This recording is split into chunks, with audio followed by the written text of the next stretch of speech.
তাহলে জিব্বা এক কোপ একদম কাটতে বলামো। মেয়ের জামাই হিসাবে আমার একটা আসল তো কিছুই ঘটে নাই। এই নুরু যে কি জিনিস সেটা তুমি বুঝতেই পারো না। না না, এরকম কিছু না। আমি তো ভাবতেছি না জানি আমার আব্বা আমার কি ধরনের কথা না জানি শুনাইতেছে। আমার শ্বশুর আব্বা আর শাশুড়ি আমার কোন রাস্তা দিয়ে যাইবো না যাইবো সেটা আমার ব্যাপার, তোরা কৈফিয়ত দিতে হবে। কৈফিয়ত দেওয়া যাবে। রাস্তা হয়, রাস্তা দিয়ে আইলাম, কোনোখানে তো তোর নাম লেখা দেখলাম না।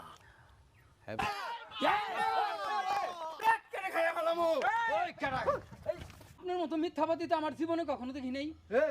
মুহূর্তের মধ্যে নাম চেঞ্জ করে। চুপ করো, এখানে কাউকে কোনো কথা বলতে হবে না। আমি যা বন্ধু, গ্রামের সামান্য একটা ক্যারাম